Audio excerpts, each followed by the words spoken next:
শাশুড়ি জিন্দাবাদ।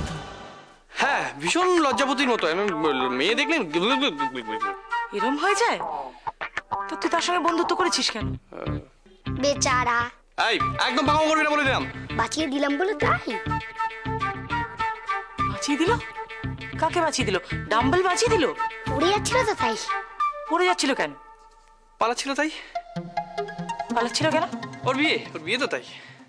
কি সব বলছিস? এই তো বলি মেয়েদের দেখলে কি এরকম হয়ে যায়, তা বিয়ে করছে কেন? বিয়ে করছে কেন? তুমি কেন এত ভাবছো? আরে যার বিয়ে তাকে ভাবতে দাও না, তুমি কেন খামোখা? আমি যে কেন খামোখা লাগছে একটা জিনিস গোলমাল। নীলু কই? পালিয়ে গেছে। কি? হ্যাঁ, কোথায় গেছে? বাথরুমে। বাথরুমে। বাথরুমে? বাথরুমে? সিরিয়াসলি? হ্যাঁ। তোমাকে কিন্তু হেভি লাগছে বরের বেশে। আমি জানি সেটা, কিন্তু তোমাকে মোটেই সুন্দর লাগছে না, খুব বাজে লাগছে দেখতে। তুমি একটা লাল শাড়ি তো পরতে পারতে, বেশ টুকটুকে বউ লাগ। কি হলো? পরে নিচ্ছি, এখানেই চেঞ্জ করছি। নিয়ে এসো শাড়ি। রাস্তা তো কি হয়েছে, এখানেই চেঞ্জ করবো। এই তোমার চ্যাংড়ামি করা সবটা না গেল না, জানো তো? একটা কথা বলবো কি? ধুতি পরে সাজটা কিন্তু কমপ্লিট হয়নি। তোমার টোপর কোথায়? আমি তো বললাম তুমি কিনে আনবে। চলো কিনে দিই। হ্যাঁ, কি হলো? তুমি ধুতি পরে পালালে কি করে গো? যখন যেমন তখন তেমন। যখন আমি ঘুড়ি চুরি করতে উঠতাম অন্যের বারান্দায়, তখন হাফ প্যান্ট পরে উঠতাম।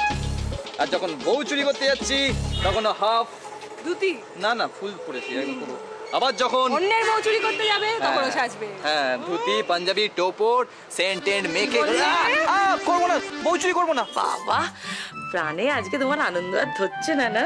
কেন মা? বাবা লজ্জা পাচ্ছে। কাগজে তোমার ইন্দ্রনাথের ছবি বেরিয়েছে তো। মা, ইন্দ্রনাথ নয়, কতবার বলেছি তোমায়, ইন্দ্রজিৎ। জিত তো তোমার হয়েছে। এবারে তোদের বিয়ের দিনটা পাকা করে ফেলতে পারলে আমি বাঁচিও। বাঁচবি তো? আমি জানতাম যেই ইন্দ্রজিতের ছবি বেরোবে অমনি তুই ঘোড়া ডিঙিয়ে ঘাস খেতে এখানে চলে আসবি।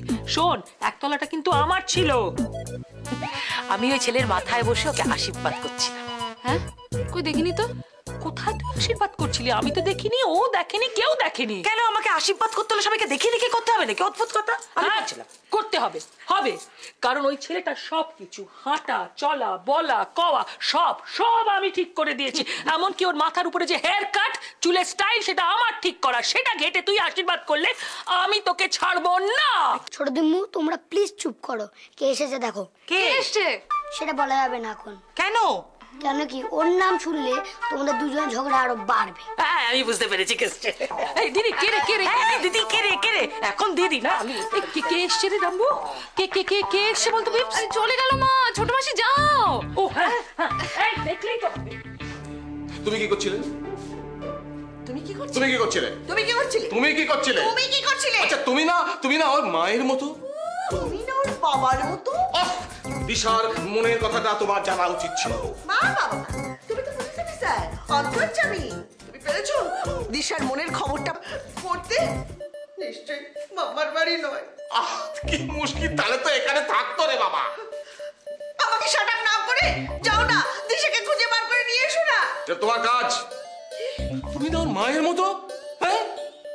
তুই মেয়ের মনের কথা পড়তে পারো না? বাবার কাজ হচ্ছে অন্য সংস্থান করা। জানি বাবার কাজ হলো অন্য জোগাড় করে আনা, কিন্তু তুমি তো পুলিশ অফিসার। পুলিশের কাজ হলো হারিয়ে যাওয়া মানুষদের খুঁজে বার করা। অতএব এই কাজটা তুমি করবে। বেয়ান পণ চেয়ে পাঠিয়েছেন তো? না, উনি পণ চেয়ে পাঠাননি, তবে উনি পণ করে বসেছেন যে এদের বিয়েটা উনি মন্দিরে হতে দেবেন না। হ্যাঁ, মানে কি হয়েছে, ওই লোকে যেমন দেয় আর কি, মানে বর যাত্রী আসবে, ভালো খাওয়া দাওয়া হবে। কি যদি রাজি না হই? তাহলে তাহলে তাহলে বলো নীল, বলো। আচ্ছা ঠিক আছে, আমি বলছি। শুনুন, যদি আপনি রাজি না থাকেন তাহলে আমি নীল আর দিশাকে তুলে নিয়ে গিয়ে বিয়ে দেবো। এবার বলুন তো, বাইরে যাবো দরজাটা কোন দিকে?